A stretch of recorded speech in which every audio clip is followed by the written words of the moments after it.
Cool. All right. So we're back and we are doing a podcast just to kind of recap the first quarter / semi first half of this year. Laura, you're back from YWAM, BSN. I'm really happy that you're back home. I think it's important though that we take time to kind of debrief on that season of your life and just to kind of talk about what you learned, how you grew, what you've been through. And, you know, we can both kind of share our perspective on that because being apart from you for so long was not fun. Yeah. But I'm glad you're home. And, yeah. So, babe, how has the year of 2020 been for you thus far? It's been one of the hardest years I've had in a while. Yeah. But it's also been really good because there's been a lot of spiritual growth. And I think as long as you stay connected to the Lord and stay in his word and abide in him, there's really not a year that can be so terrible as to you're not growing. I don't know how to word that really, but as long as you're with the Lord, nothing can really overcome you or overtake you to a point of no return. You could have a super, super hard year, but in your hardest situations and circumstances, you grow the most. So, were there points where you did feel overwhelmed? Oh my gosh, yes. Let's talk about that. Okay. Because you can ask me anything. I too shared some points of feeling overwhelmed. But yeah. Well, first off, explain BSN, because I think a lot of people know about YWAM, but a lot of people don't know about the different schools that they have. And then this was kind of the third and final school. So what is BSN? So BSN stands for Bible School for the Nations. And it's just a program that's offered through YWAM that was started by the founder. And the founder, his name's Lauren Cunningham. He's the founder of Youth with a Mission, or YWAM. And he's always had a heart to start a school or a university. So he actually did do that, but it's for missionaries. And so it's actually super cool. And Bible School for the Nations is actually a college accredited course. So if you do end up going to community college or college, you can count this as credit. And so would you be able to count this towards a master's? You can get a master's through YWAM, through University of the Nations. So yes, this would count toward that master's, but I don't know if it would count toward any other master's. I don't know. No worries. That's a good question. Yeah. What did you, so Bible School of the Nations, what is? For the Nations. Bible School for the Nations. Yeah. Okay. And I can actually look it up a little bit online. So you had told me it was essentially a crash course study of every book of the Bible, right? Was there anything else entailed in that? Yeah, so YWAM actually has a lot of different programs, and to sort of simplify it, I know it can be confusing to someone on the outside, not really knowing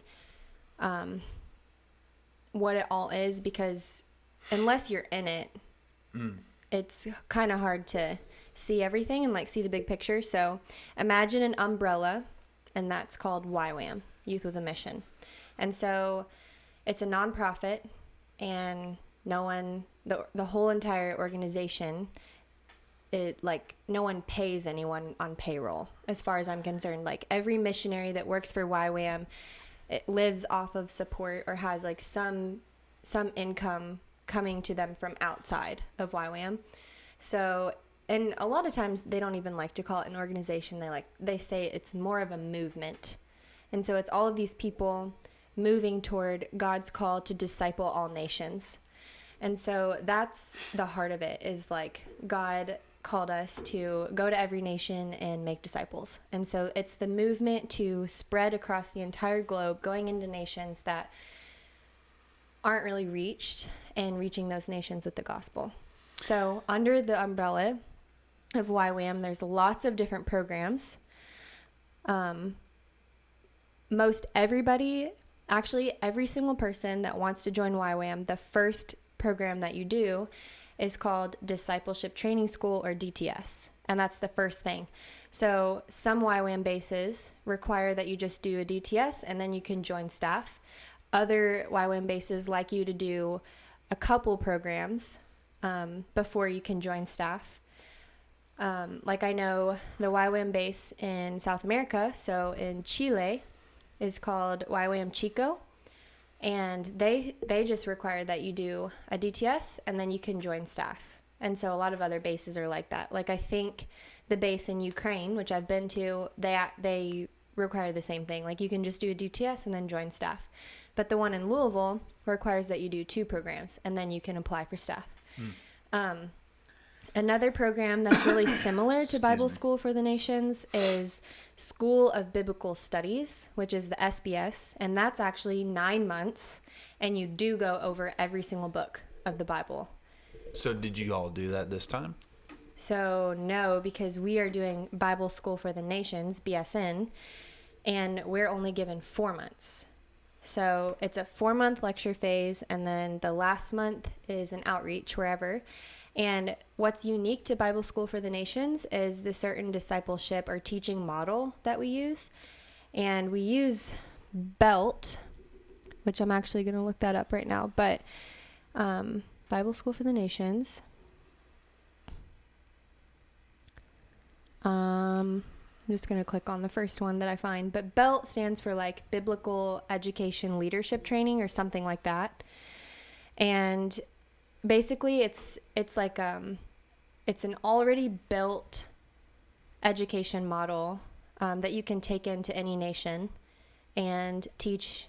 Like just there's so many different lessons that you can teach. So you can teach on characters of the Bible, you can teach on certain Bible stories, and you can teach on like I think there's some hermeneutics in there, so that's the science of interpretation. And so like going over certain passages that are maybe commonly misunderstood in the church, and especially in other nations, because unfortunately it's like, depending on what nation you go into, they're a little bit further behind in the development of their theology, unfortunately. And so they might interpret a verse that you and I, Drew, have had the privilege of like being educated on like what it actually means. So like the one that I'm thinking of right now is like when Adam and Eve were in the garden and Eve was made from Adam's rib. So there are cultures that interpret that very literally and say like, okay, well, women then are subservient to men. If I don't even know if that's the right word, but like they believe that women are lesser than men because women were made from man's rib. But we know when we look at the word helper and we look at that passage and we understand the context that it was written in, we understand the author, we understand the audience at that time, and we look at the actual Hebrew words because the Old Testament was written in Hebrew.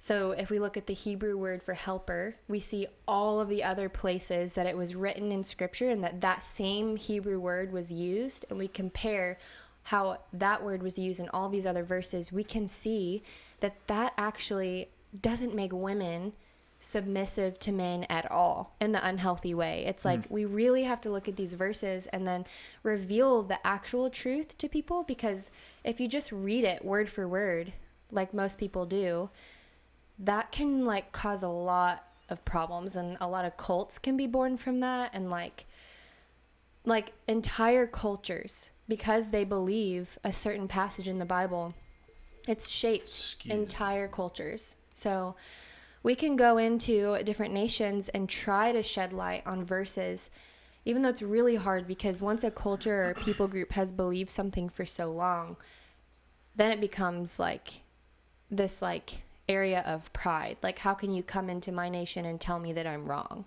And that can be really hard because we don't want to do that, but we also want to share the truth.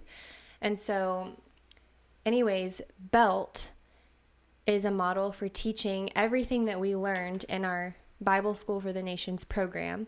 And then we take that and we really go deep with scripture, and we go, and these people, like in other nations that are a part of other YWAM bases. So in Fiji, that's a country that we've had the privilege to go to. I've never been, but yeah, I don't know if I was actually supposed to say that. But you feel like, what, are they supposed to keep that private? I mean, I don't know. I think it's okay. Yeah. But probably just don't mention it any more than that. Yeah.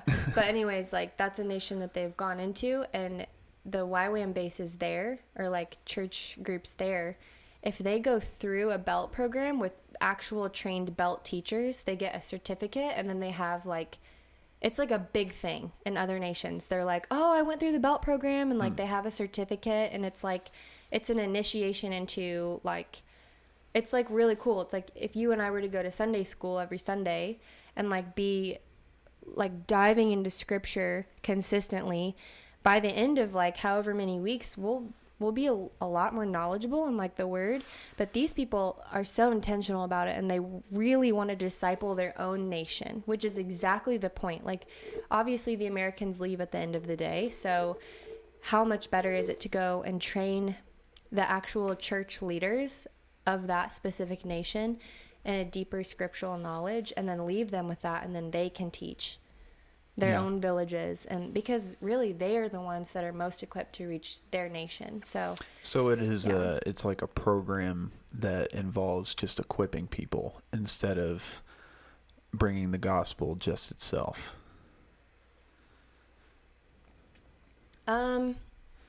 That's good clarification.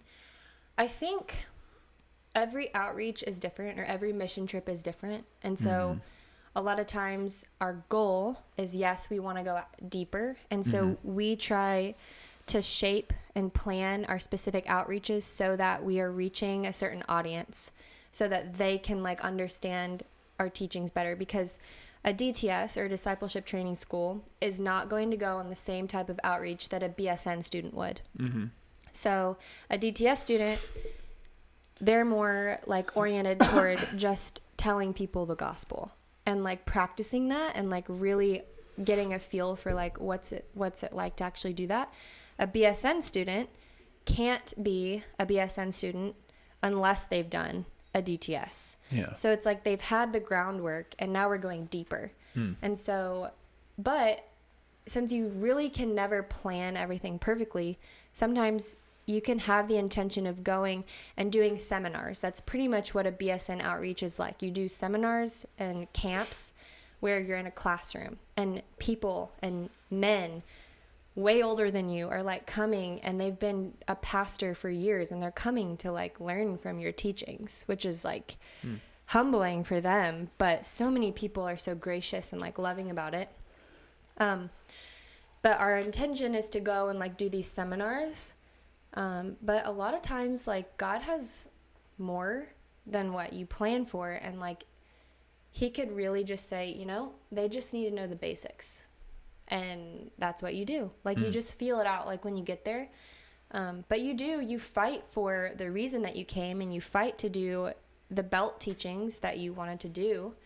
But you can't just try to force that if they're not understanding the basics. And so like a DTS outreach is like the basic one, that the first program that you do when you come into YWAM. There's a lot of kids ministry that happens with those things. So the teachings will be a lot simpler. But a BSN outreach is like, that's like church leaders coming together with other church leaders. And so there's a lot more maturity, there's a lot more depth, there's a lot more structure to that. And unfortunately, I love kids, but unfortunately, like, there's not as much kids ministry. But the last time I know that a Bible School for the Nations team went, they actually had a lot more kids ministry than they thought, just because there were so many kids, and they're like, well, we should do something about this. We should do something with them. So they just made something happen. Wow.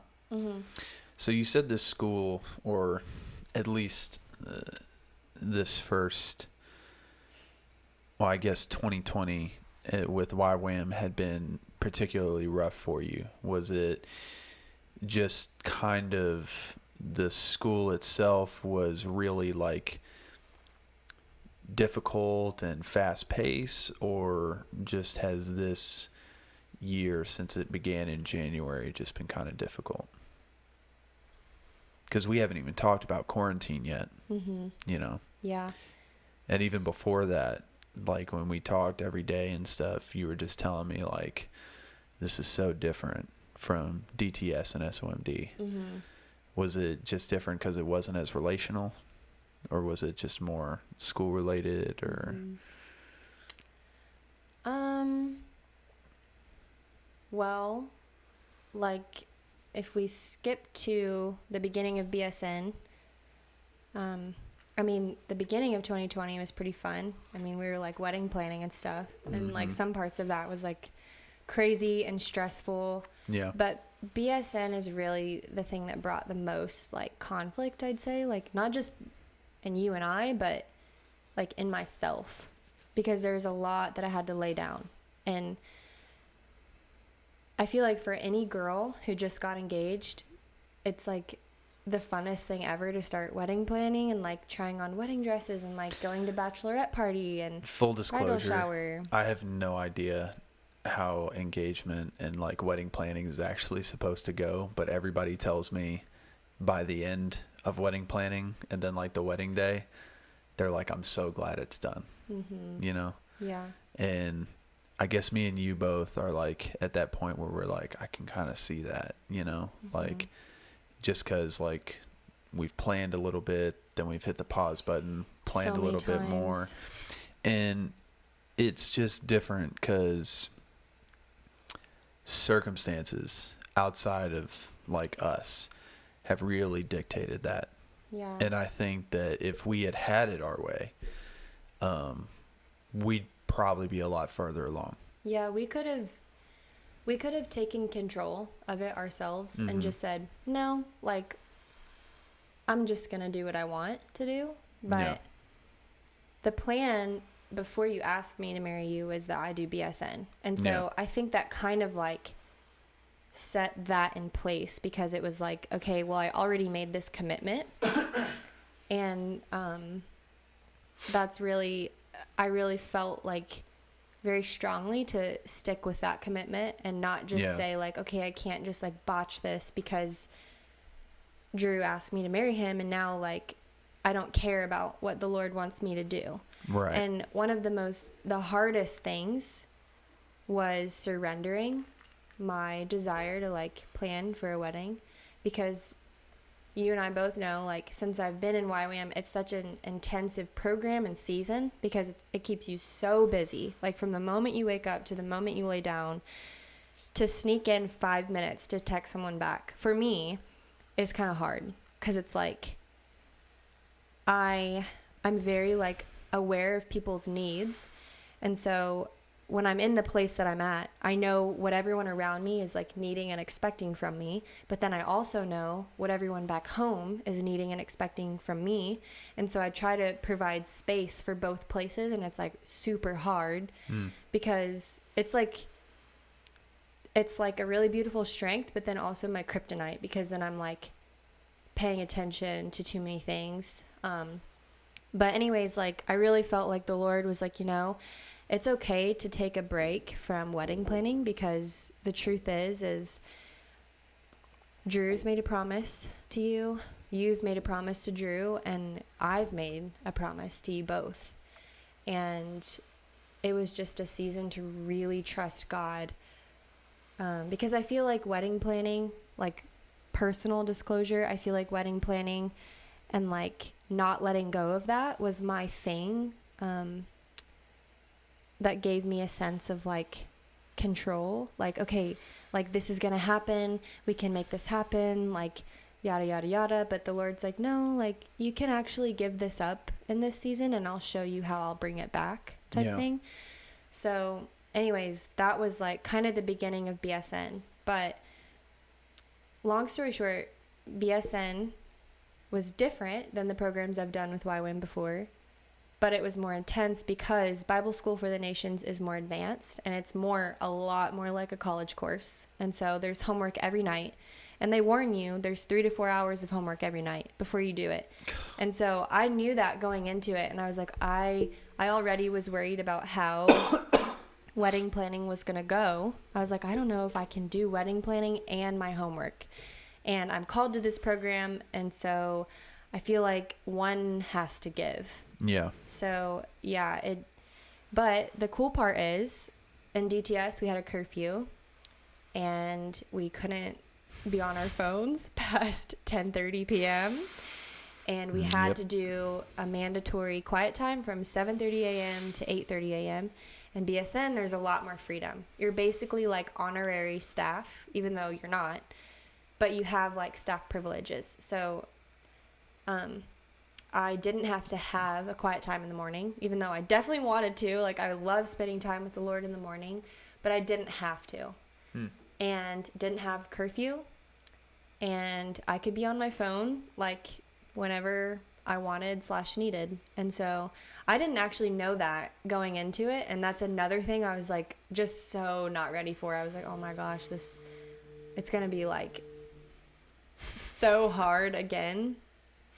And when I found all of that out, I was like, oh, I didn't know all this. Yeah. Okay. So I was like really excited about that. I was pretty happy with the amount of privileges that you had going in there. Because you didn't know either. I thought I was going to have to say goodnight to you every night at 10:30 again.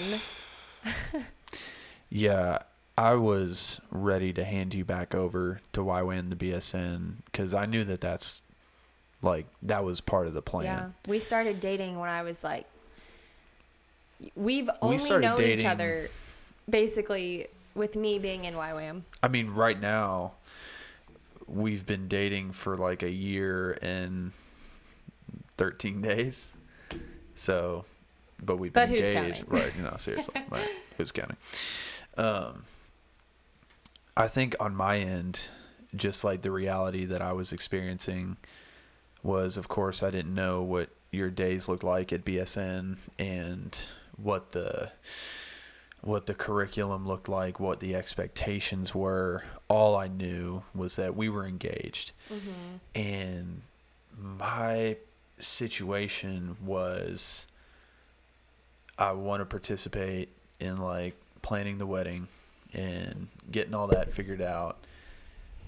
But I also didn't know, what to do really, because, I don't think any guy has ever planned his own wedding, like on his own, Yeah. So I was ready to just kind of follow suit with whatever was going on. But then there was the amount of commitment that you had that, I mean, if I was the closest person to you, then nobody else knew on the outside of that what your level of commitment was. So I had a lot of people just saying, you got a date? You got a venue? You got this? And I'm like, well, no. We thought we did. We're figuring it out, and we're picking it, and we're doing stuff, but it was just not at the pace that everybody else was kind of expecting almost. And I think that's what added the most pressure for me. And it was just me receiving that and then relaying it to you, like saying, hey, when are we supposed to, do you want to try to do this, can we? And it just kind of turned more of into a thing where it was like we're biting off more than we can chew right now. Yeah, a lot more, both of us. Yeah, we really, and of course a dog came into the picture as well. Yeah, because we're so wise and discerning, and we just like always make the correct decisions. I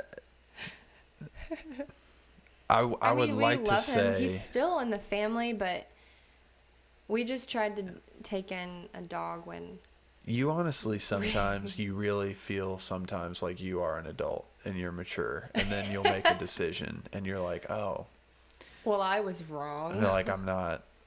No, I'm a child still. I mean, not to be a Debbie Downer, but I feel like everyone and their mother was probably like, why did they do that?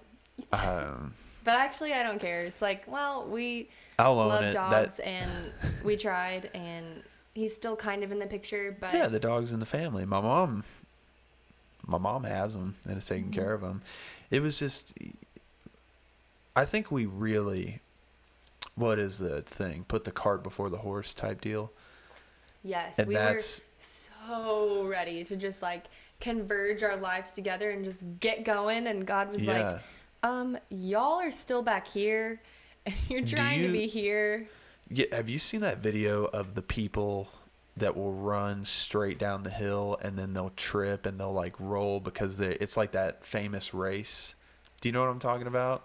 All I can picture is America's Funniest Home Videos of like dads just like running down the hill to like save their child. And they do it's that like riding on a bike. They do that bounding thing where they're like this and then they fall and like face first and their feet go up. I know what you're talking about. Yeah.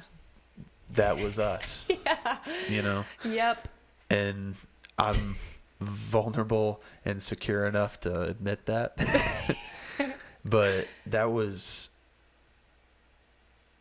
a weird time and a weird season, because what was really conflicting was that our hearts were in the right place. You know, like we were praying and we were moving and we were being honest about everything, but then things just didn't go and fit in the things that we thought it was going to do, and then we were like, what's happening? Yeah. And we almost had a superstitious kind of anxiety about it, because we really thought, we were like, why are things going wrong? Did we do something wrong? And it really wasn't. And like hindsight being 2020, you know, God was just telling us to slow down. And there was things that needed to be learned. Yes, and that's the main thing that I believe why. Okay, here's what I've learned so far, me and all the years of wisdom I've acquired. Not really. I didn't laugh for my listeners. at you. I that's was not true. with you. Something I've learned though is that engagement can, I think, send people into this frenzy of like, okay, engagement means this. Mm-hmm. Fill in the blank. Mm-hmm. And for us, our fill in the blank was like finances, moving, where are we going to live, everything to do with wedding planning, family, our desires, and future dream. Like, engagement to us meant so much more than it needed to be in that season. And something that a friend told me in YWAM was actually really wise, and I think something that a lot of people should remember, is that engagement is not about wedding planning, and it doesn't really even have to be about any event planning or like converging finances or whatever. It can literally be a season of both of you just enjoying each other and celebrating the fact that like you're engaged and like you're committing to your life to someone, and like that's a huge blessing and a huge step in life. And the temptation is to speed everything up when you become engaged. And that you don't have to do that. Like it's so tempting. Like as soon as the ring is on your finger, it's so tempting to just take off sprinting. Yep. And we fell into that, and that's okay. Like we didn't know. Yeah. But we really learned through BSN, honestly. BSN was like the wedge in between us.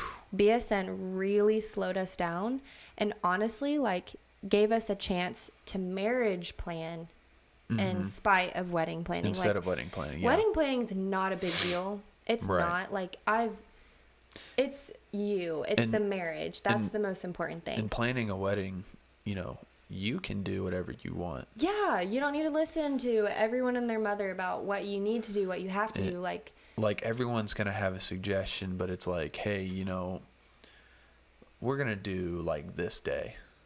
Like, and it's this many months down the road. Mm-hmm. You have this amount of time. We will have a dancing llama. We will have beer donkeys.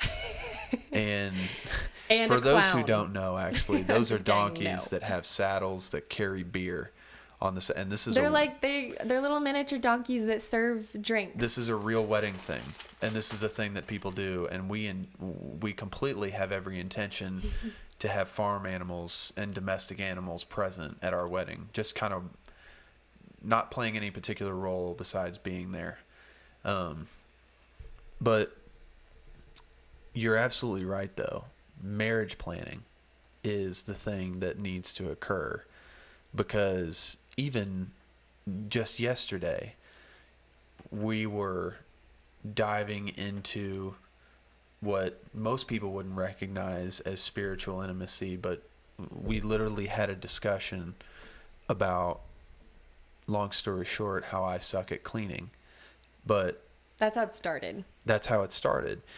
But what it ended with was, it's not like, it's just that person and learning spiritually, like how that, because like you're telling me like how you see how things need to be clean. Like you have a vision of what cleanliness is, and I also have that vision of like what cleanliness is, but my vision is different and not even as admittedly as clean as yours, right? Mm-hmm. But that's where you figure that stuff out, because that's not a problem, but it can be if you don't understand that about that person, you know? Yeah. And if you want to make that request and you want to ask that person to join you into coming together on your vision of cleanliness or whatever value that you have, you can do that, but it's learning how to do that. And that was just a small thing. Yeah. Well, but that's what's crazy, is that I'm glad that we were learning that, because that could have been a thing where if that marriage planning hadn't happened 2, 3, 4 months into marriage, you're like, what in the world is he doing? Like, he's leaving his cup on the table. Like, this is unacceptable. Well, we would have, I'm sure God's grace would have been with us if we learned this after marriage. Right. Say we got married really quick and then we found all this stuff out about each other. But going off of that example you used, it started off, we have differences in cleaning and how punctual we are about putting things away. Mm-hmm. I have my perspective of what I want and what I like it to be, and then you have yours, and we differ on that, and that's okay. And we can honor each other and what that looks like. But it turned into actually a really deep conversation of how we've interpreted our past. I think that's what you were trying to say. Right. I just was rewording it because it was amazing. God's grace has been so heavily on us about, why does Drew do this? Why does Laura do this? How can you learn about her reality?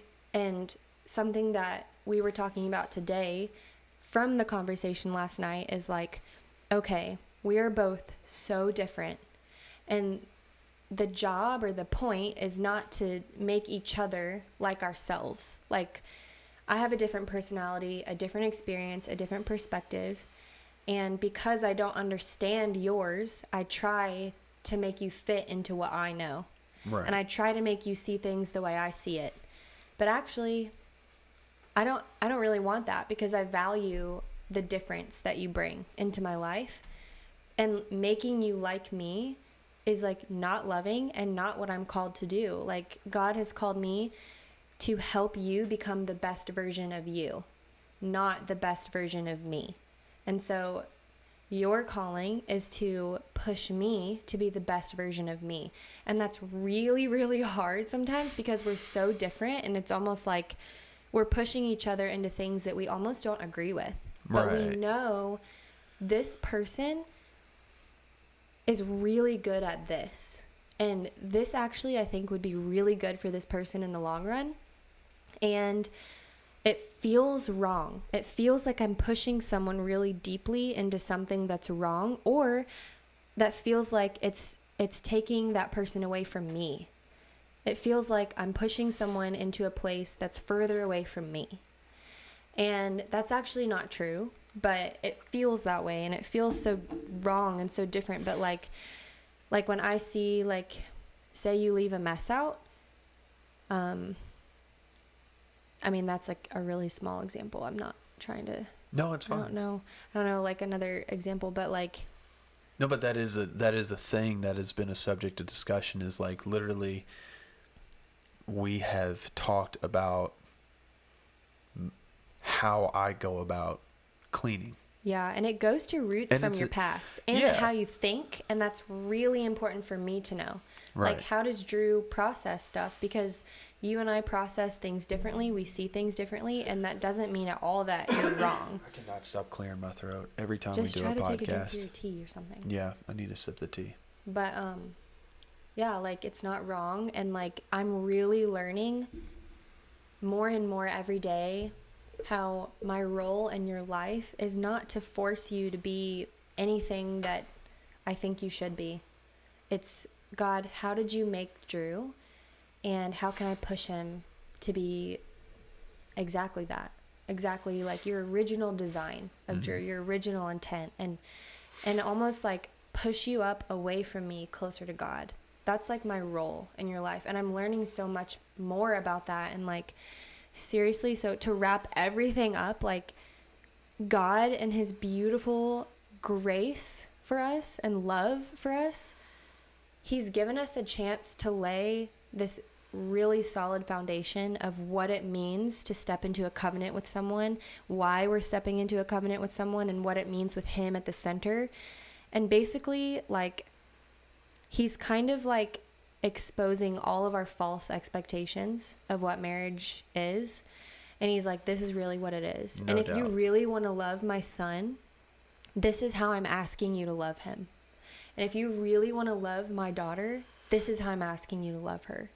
And that's going to be hard for you, because you're not going to understand everything that I've called Drew to do, that I've called Laura to do. You'll even push like each other towards the Lord in a way that you wouldn't go about it yourself. Yeah. Like, you would almost disagree. Yes. And I don't think that after marriage that God's going to like be like, okay, I'm going to call Drew to Mexico and Laura, you're going to go to Africa. Like, obviously there's a grace for marriage and like that covenant bond, and like, we'll be together. Right. But this is how we operate, like, in our daily walk, you know? Yeah. And learning, like, okay, just because Drew does this or thinks this way about God or about theology or whatever, it doesn't mean that he's like, that he has a lack of faith in this area or whatever. But it's like the most valuable thing I've learned in this season, Drew, is everything is a choice, and it comes down to like, am I committed? Are you committed? Yeah. And I thought of something that is really good. Just basically like marriage. What does it mean to you? Like, when you know, you are about to step into a commitment that is intentionally lifelong, you know, and that's what the Bible has called you to. And so when you are getting into situations where you're like, well, this is particularly frustrating. Like, I didn't anticipate this. You have to ask yourself that question again, like, what does marriage mean to you? Because it's not some thing where you guys just are always reading each other's mind on. And to be honest, like, that's not going to be the way it is, because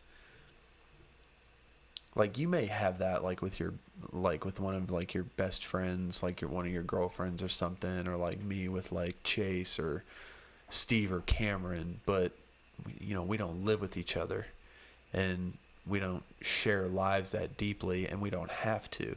Yeah. Because we're just friends like that. But what we're doing is a commitment where we're like agreeing in the eyes of the Lord to become one person.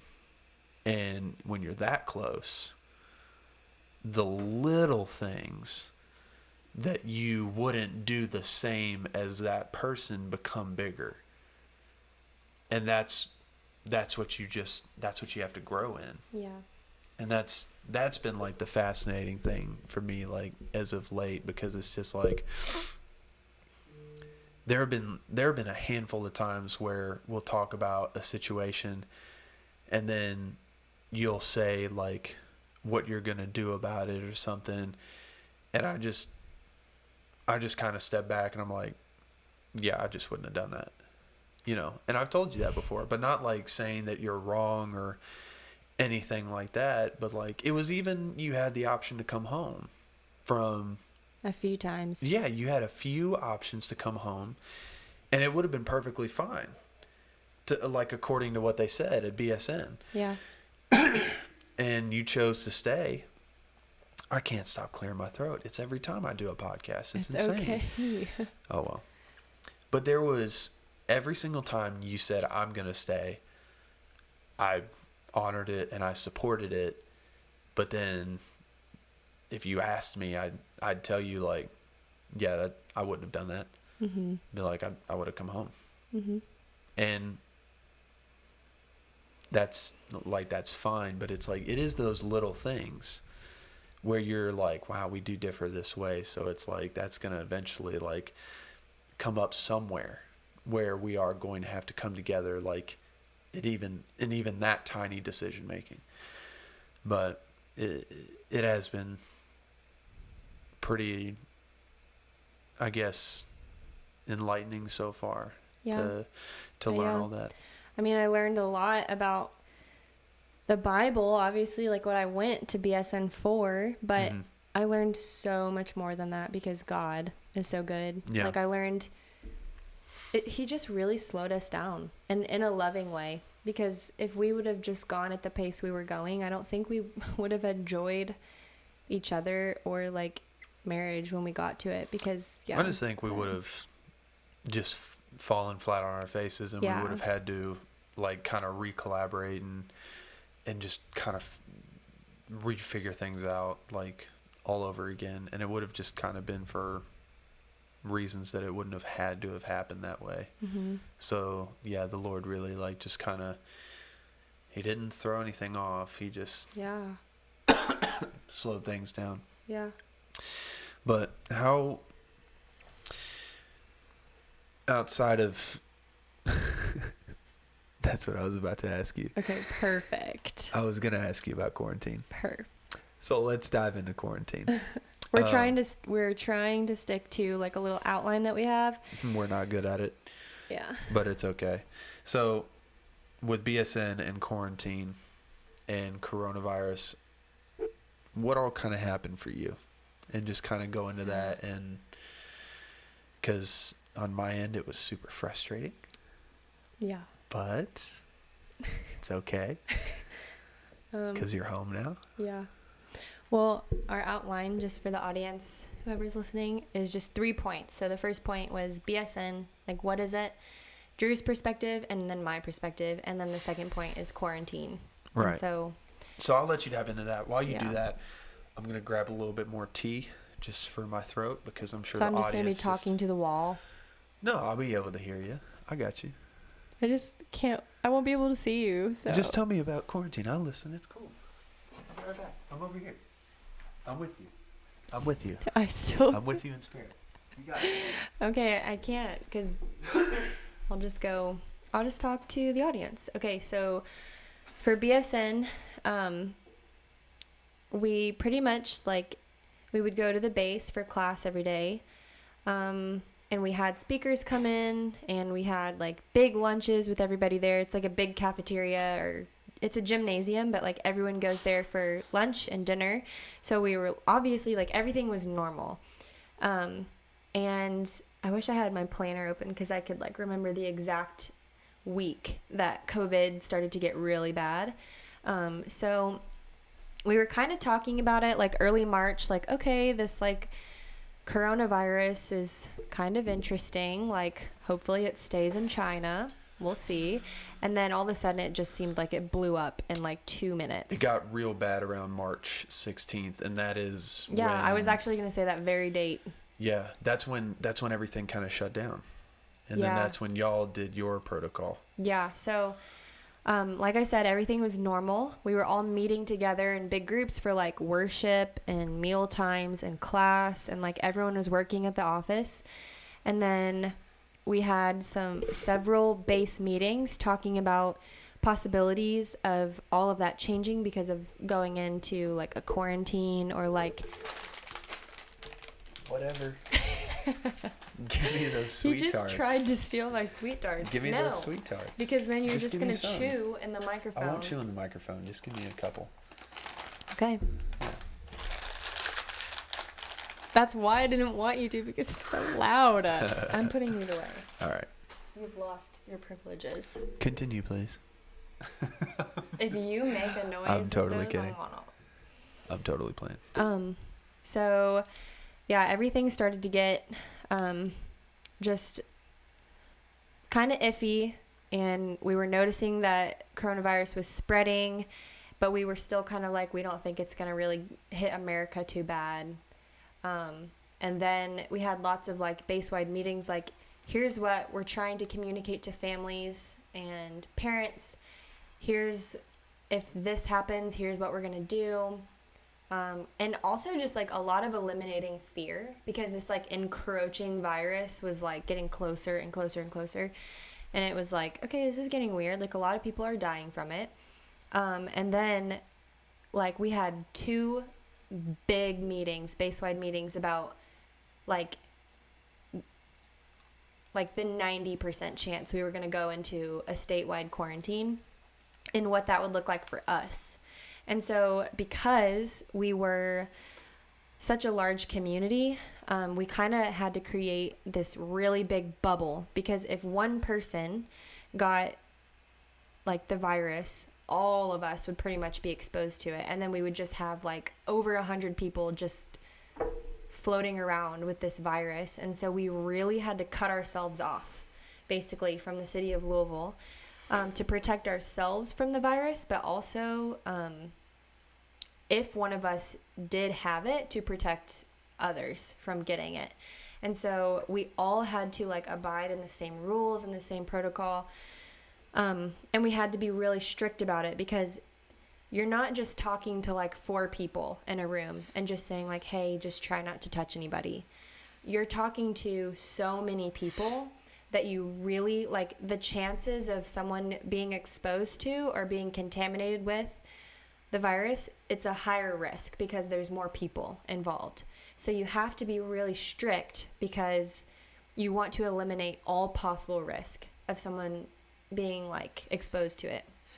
So our quarantine was a lot more strict than the state of Kentucky required, because we wanted to continue to be a ministry that did ministry together and did life together.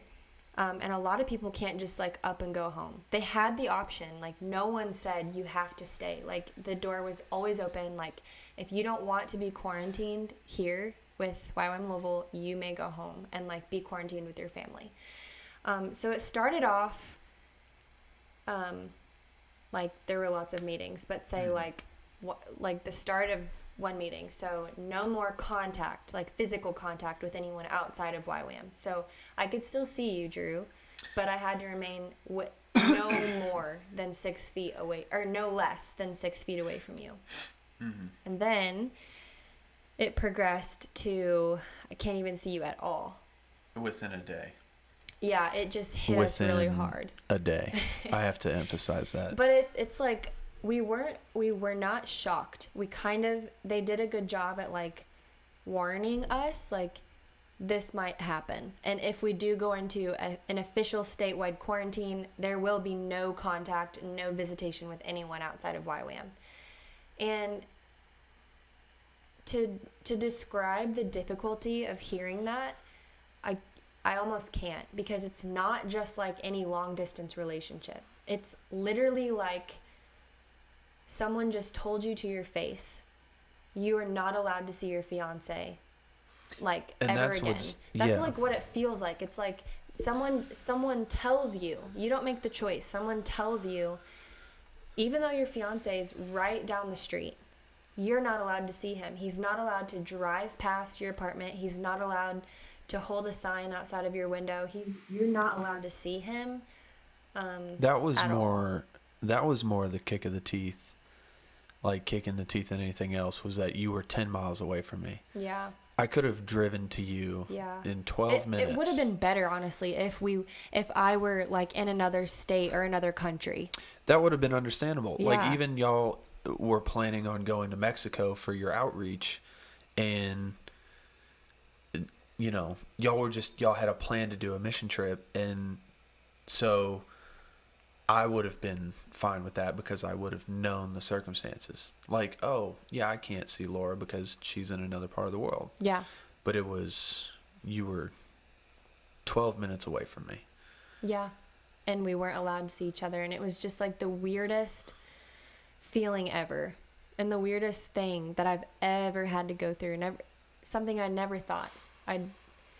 Obviously, no one had ever thought that. But the reason for that, like the heart behind that, was you can't just give one person like special privileges, because then other people are going to be like, well, what about me? Like I have a stepbrother, a stepsister, or like a super, super good friend that's really close, and they can't just drive by. So couldn't even drive by. Yeah, because the specific like request was we were not allowed to see anyone outside of YWAM intentionally. And the key word is intentionally. And so if I were to intentionally go out of my way to see you, even though medically speaking, nothing would have crossed over, everything would have been fine. Like, what is it, the CDC?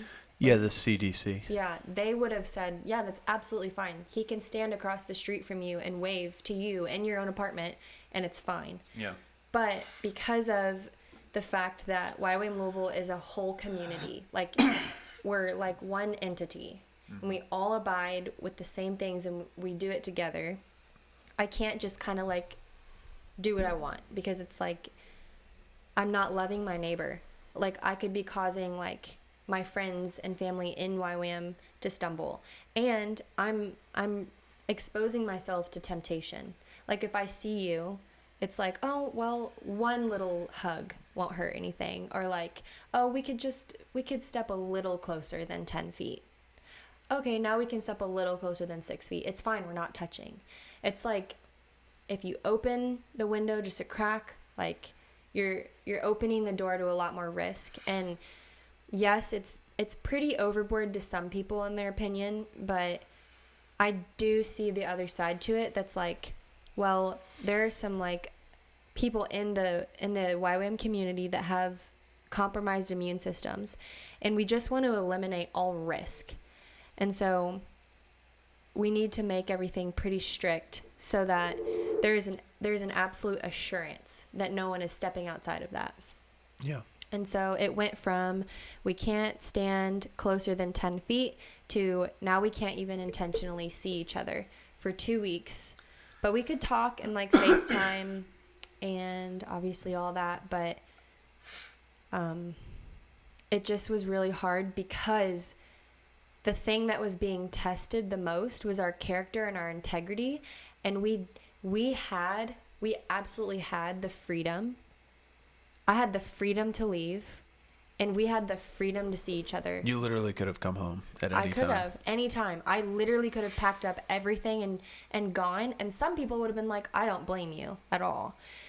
But I really felt like I got a word from the Lord to stay and complete it, like finish it to completion. Like I remember just reading the word and just pondering like, Lord, what do I do here? Because I have every opportunity to leave, and I've never been so tempted to quit something in my life. And I just really felt like, no, Lord, this is your mission. You got to finish it and finish it well, even if you do have the freedom to leave. And honestly, I learned one of the most valuable spiritual truths I think I'll ever learn in my life. And that's the fact that Jesus came to earth, and he abandoned his freedoms to stay in heaven. And he came to earth to dwell with us in our suffering. And he had the freedoms to do so many things. Like he could have taken Satan's offer to like be like an earthly king, and like all the kingdoms of the earth would be his. And he could have turned that stone into bread after not eating for 40 days and nights. But he didn't. He did not exercise his freedom to do that because he's God and he's so humble, and he chose to let go of his rights and his freedoms so that he could be like quote unquote quarantined with us on earth. And he literally at any point could have said, I'm done, and literally probably just like, who was it, Elijah, that just like got taken up into heaven? Enoch. Really? It wasn't Elijah? Elijah was carried in chariots of fire, but Enoch was the one that God took. Okay. He was just like, he just took literally him. just took him. I Yep. I totally believe Jesus easily could have done that, but Jesus finished his work. He said it on the cross, like, it is done. Yeah. And he didn't have to. Jesus could have easily quit, and I guarantee you his disciples would have been like, yeah, I would have done that too. Because Peter was even like, no, Lord, like Jesus was like, guys, like, we're getting ready to go in Jerusalem. Here's what's going to happen. They're going to kill me, and I'm not going to stop them. And I'm like getting chills right now. But like Peter was like, no, Lord, like, don't let them do that. Say it ain't so. Peter's like, I will fight. Yeah. To the he was death. like, I will literally not let them do that. You're my bro. You're my homie. But like Jesus was like, away from me, Satan. He said that to Peter because Peter was getting in the way of him finishing his mission, what he came to do. That would have been so embarrassing, honestly. What? Like to just be,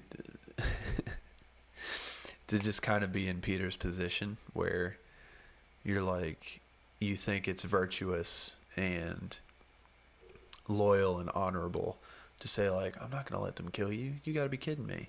He's like, I'm telling you right now, that's not going to happen. Yeah. And then Jesus is like, get behind me, Satan. And like just says in front of the whole group. And he's just like, what? Yeah. Like he was totally on a different wavelength from the Lord. Like he was thinking so earthly because he truly, he is the one that said, you are the Messiah, the Son of the living God. Like he's the one that confessed that. Like Peter's confession, that's a big thing in the Bible. But he, at that point, he was not on the same wavelength. He wasn't mission-minded like Jesus. No one agreed with Jesus going into Jerusalem, but he did it, and he sacrificed his rights so that he could suffer even more. Yeah. Can you imagine, like, coming from heaven, whatever that's like? Yeah. Like willingly coming from heaven to walk with us on earth and then die one of the most terrible deaths that you could ever die, that most people don't experience. Right. And God chose to experience that. And so that is honestly something I learned in quarantine. I know it sounds extreme, but God uses anything to teach us more about himself. And so I learned, like, Jesus is my example. And God's giving me this opportunity to say, look, you're having a hard time walking through this quarantine, but you're learning how to sacrifice your freedom and your rights to look more like me. And that is the biggest gift and blessing I could have ever gotten out of BSN. I don't remember probably half of what I learned exactly. Like, I learned a lot and I have a lot of notes, but like, that's an experience that I can never, what's the word I'm looking for? Like, multiply. I can't reinvent that. I don't know the word, but I can't ever duplicate that. That's the word I'm looking for. I will never be able to duplicate that experience again. But the reason that I stayed, the main reason I stayed is because Jesus told me to, but because I really want to be like him. And I saw the opportunity I had to do that. That's the main reason. And I knew I'm never going to get another opportunity like this to understand my Lord in this way. And I wanted to know the sufferings of Christ. Mm-hmm. He calls us to do that. He says, if you're going to be my followers, you're going to suffer like I did. Yeah. But over and over and over in scripture, like all the epistles say, what an honor it is to suffer for Christ's sake.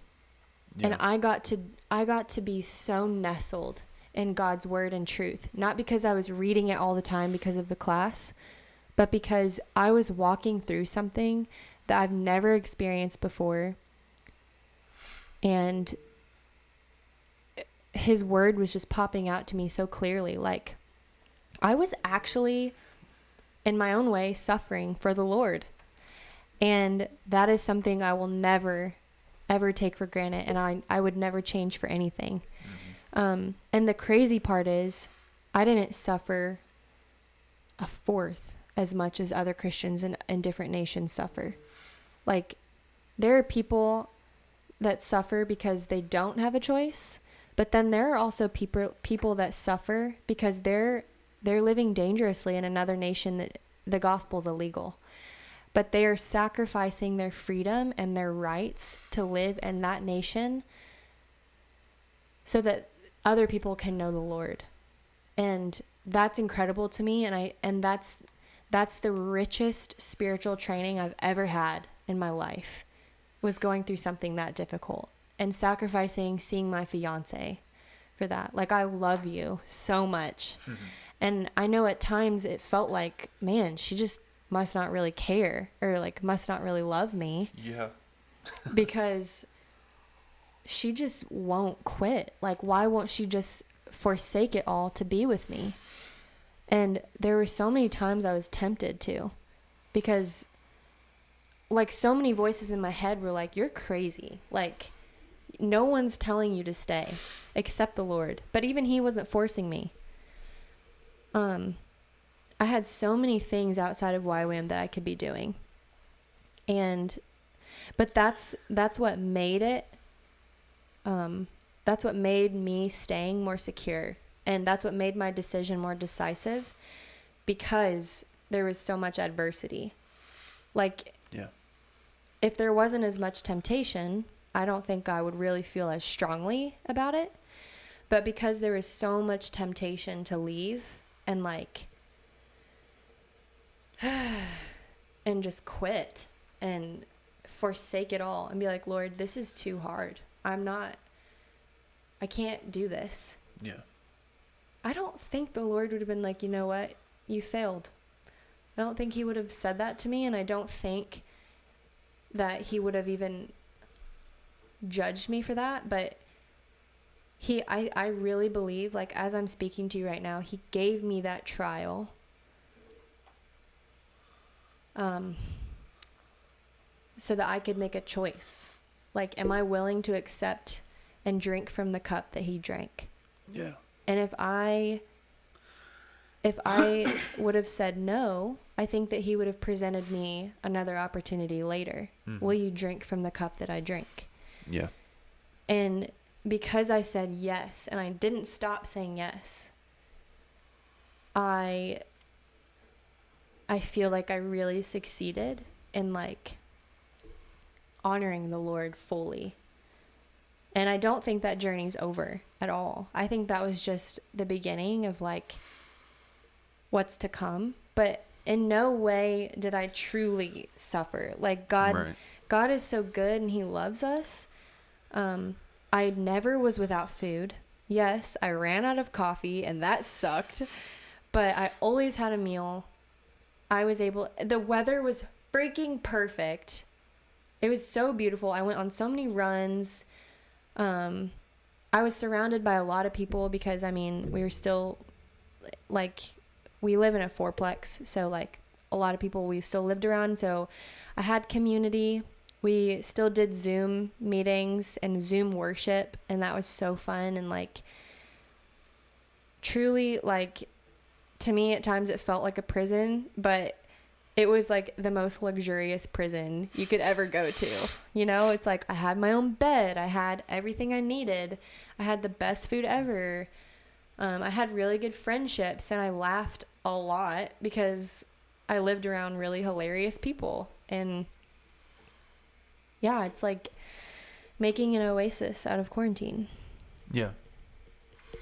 So speaking of stepping into a new season, mm-hmm. What's the new season that you'll be stepping into?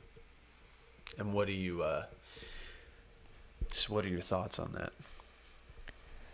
I'm stepping into like a possible nannying position.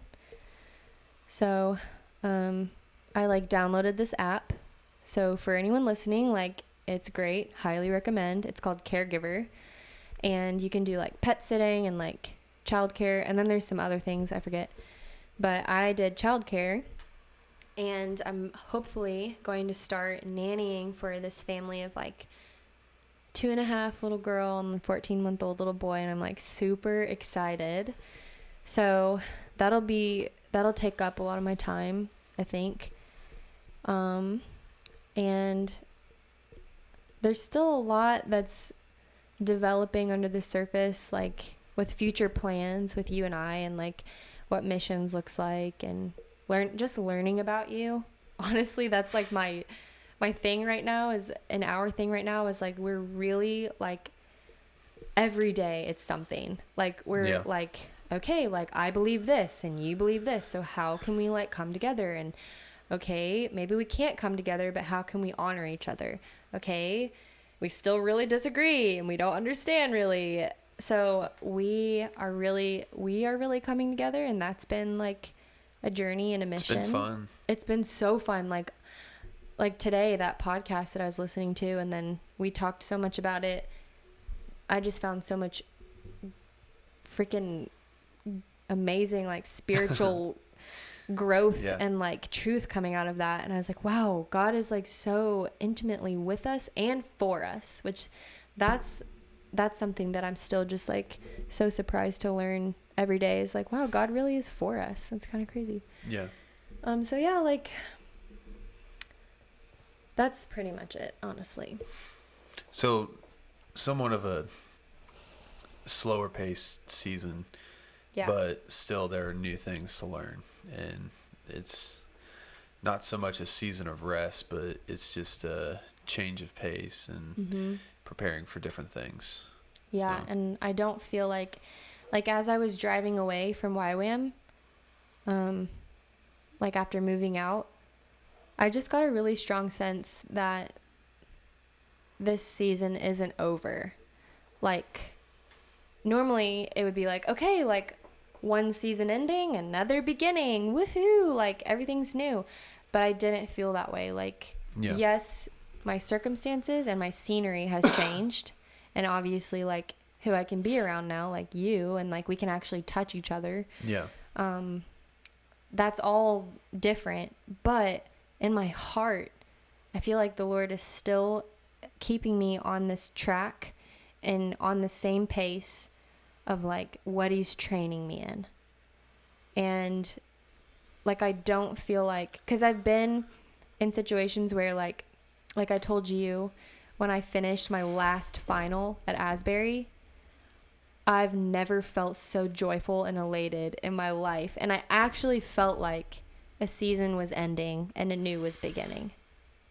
But this time I feel like it's still going, just different house, different people, different job, different daily activities, but same thing going on underneath the surface.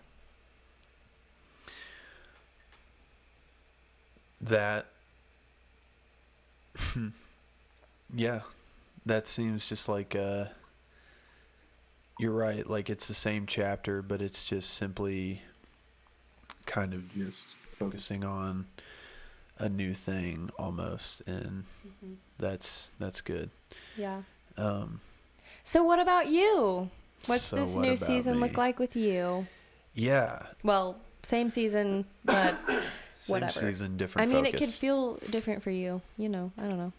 I'm just glad you're home, and that's pretty much that. But I did do a lot of praying over the podcast and just future plans and what I want it to look like. And for the longest time, I felt as if with this platform that I'm kind of leaving a lot of stuff on the table, and I'm not able to bring it to light and talk about it the way I want. But truthfully, if somebody were to ask me if I can find the Lord in every situation, I would tell them yes. And I don't want to promote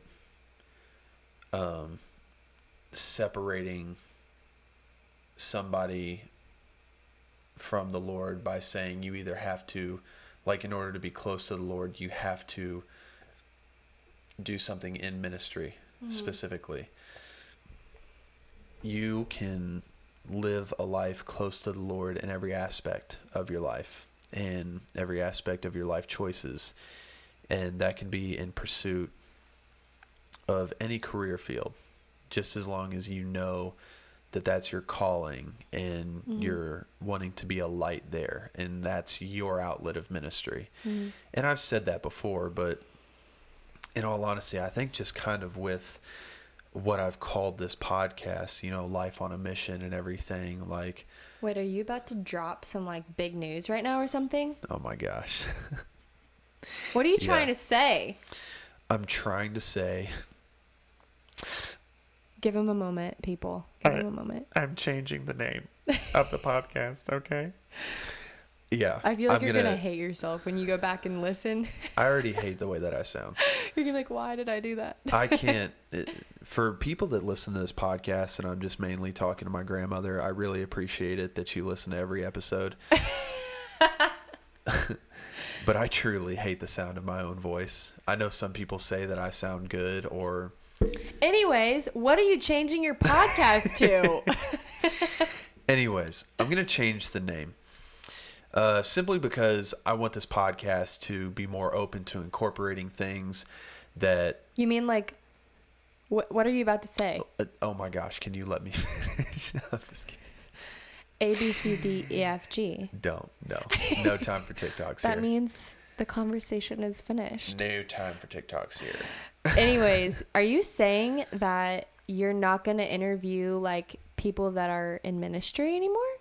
No, I'll definitely interview people that are in ministry, but I'm also going to interview people that aren't in ministry that... Take it down a notch. Take it down a notch. Gosh. What are you saying? Okay. Actually, let me do this. I'm just trying to keep the audience engaged on their toes, you know. Right. Okay.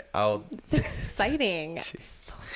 So exciting. Instead of Life on a Mission podcast, which is a pretty long name and it's more of a phrase, I'm going to call it, this will now be called the Triune Podcast. The reason being is that triune is an old Latin word for the Trinity. And here's how I've kind of decided that that would be the best fit for this podcast. You are a piece of work. She's distracting me. I'm just sitting here while I'm trying to be serious. I'm literally listening to you. I'm just Sure. here. Sounds good. But anyways. I'm just excited. I'm glad this you're is excited exciting. for me. Yeah. Mm-hmm. Cool. Yeah, cool. Shut up. So anyway, the word triune is an old Latin word for Trinity, which obviously we all know that the Trinity is the Father, the Son, and the Holy Spirit. And something that's stood out to me lately that I actually think is really, really cool is that the Lord has kind of been showing me how He has woven this universe together in the uniform of three. Mm-hmm. You see it everywhere, and the more that you kind of look for it, it becomes a lot easier to find it. So, of course, we have the Trinity, which is Father, Son, Holy Spirit. And then we have simple phrases like body, mind, and soul, mm-hmm. right? And then we have a three-dimensional universe, which means time, space, and matter. And then even within those dimensions, we have three rules of those different dimensions, which for mass, it's solid, liquid, and gas. Mm-hmm. For time, it's past, present, future. For space, it's length, width, and height, right? So the more that I just look at things, the more I'm seeing how the Lord has woven this whole universe together in the power of three. And even with diet, you look at macros, you've got carbs, fats, and proteins.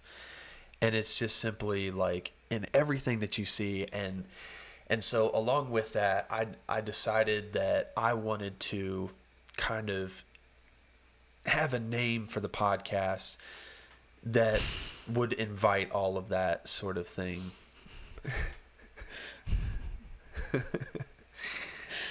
So yeah, while I'm being vulnerable here, she's looking at memes. But well, I was looking for the thing where like I sent a picture to you of like the solid, liquid, gas, past, present, future, because I was reading it in a book, and I'm like, oh my gosh, Drew says this all the time, and I took a picture of that page and sent it to you, and I was gonna look for it in case you needed it to remember. And then you came across a funny meme. Yeah, okay. But then and you remembered all the things anyway. So then I just found this really funny meme, and I was laughing. Cool. Okay.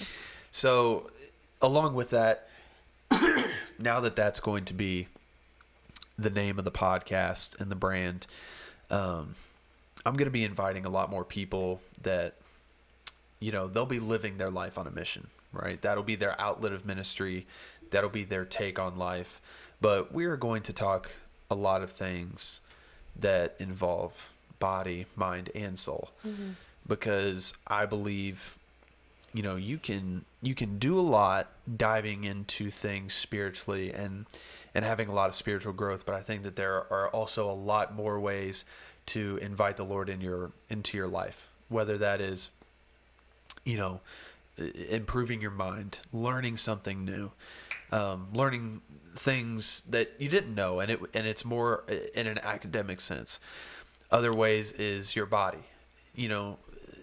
This is a temple. The Lord gave it to you.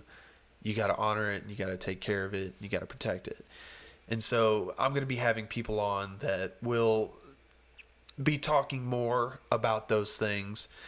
And hopefully this platform will just be a door that just opens wider and wider and wider to the world that the Lord is actually present in, that we think that he isn't. Because truthfully, he really is in every single situation. If he's big enough to create this universe where if you go out into the night sky and you look at one direction and you realize that it literally goes forever in that direction. If he's big enough to do that, then he's also big enough to be in the smallest details imaginable. Mm-hmm. And I want to take time to introduce that. And so that will be a lot more of the conversations happening in the near future. And, of course, me and you will do more podcasts just about things that we've learned in life and just things that we kind of come together that people can kind of walk with us on. And, we can talk about morning routines. We can talk about devotionals. We can talk about things that we've learned spiritually. So this isn't going to be, something that's really tied to a particular segment, because I don't want to, I want it to be led wherever like the Lord leads it to. Mm-hmm. And I want to have the conversations with the people that the Lord brings in my path. Mm-hmm. But I think to do that, I need to introduce this platform in a way that is inviting to all of that. Yeah. And I think that Life on a Mission has served its purpose in that sense, because we are living our life on a mission, but at the same time,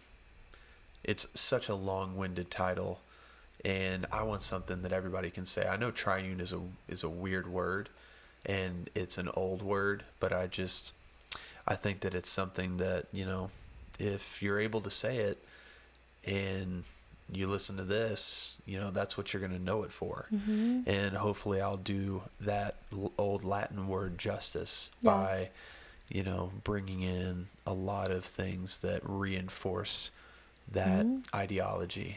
And I'm so excited because it just opens up the door for new people who do really creative things, that are Christians, and they're technically living their life on mission, but it doesn't necessarily look like it up front. And so it gives you just such a bigger playing field of like, okay, we can have this person on and this person, even though their lives are so totally different, it still goes along with the same focus. And so I'm so excited. And like, I know you've really been thinking about it for a long time and like scheming and planning, like, how do I introduce this? And what does it look like to segue into this? And I think you've done a really good job of like picking a focal point and then, just like giving the podcast a new freedom. Yeah. So I'm excited to hear it. And like, there's going to be some awesome new guests. I have no idea. Like, you're really good at picking people. So I have no idea who you're going to pick, but it's going to be interesting and I'm excited for you. I'm excited too. But yeah, that's just the, kind of the new season that we're stepping into. And I hope that you guys are able to enjoy the ride, and I hope it brings value to you. And I look forward to all the new things to come. So with that being said, I think we'll wrap it up for today. Sweet. I'm on 1% and I need to charge my phone. Okay, cool, people. Well, I hope you learned something today. I'm sure that everybody has had such a hectic season during 2020. So, if you guys are able to resonate with anything that we've gone through, I hope that it kind of makes you feel better about your situation as well. Just knowing that, you're not alone in this complicated season. Besides that, praying for everybody. Hope you guys are all safe, staying safe. And I hope that, our economy picks back up again soon so everybody can get back to work. And everybody's just able to just come together and just be all right. So, you got anything to say? Yeah, can we pray for our guests before we get off? Absolutely. You want to do it? Okay, go for it. Jesus, thank you for whoever listened this far along into the podcast and stuck with it. It's okay if they skipped a few parts, But Lord, thank you for thank you for our audience, Jesus, but most importantly, thank you for what you're doing in this world and through your church. And God, we ask that whoever is listening, that they would feel empowered by your Spirit to go and do what they're called to do, and just like forsake all to follow you and surrender to follow you, because knowing you is what's worth it. Knowing you is the point. And so God, we just ask for protection for whoever's listening, that they would not contract COVID, that they would not give it to anybody, God. We ask that it would plateau and decline in our nation and in the world. We ask that you would, produce a vaccine and that would be distributed and we could all get our hands on something like that. And if it would help us, and if it would really do the world some good, I don't really know much about that, but Lord, thank you for Drew. Thank you for this podcast, and thank you for the community that supports us. And we just pray for whoever's listening right now that you would instill a deep confidence that you have a purpose for them and that you have a direction for their life and that you love them. In Jesus' name, amen. Amen. All right. Bye, everybody.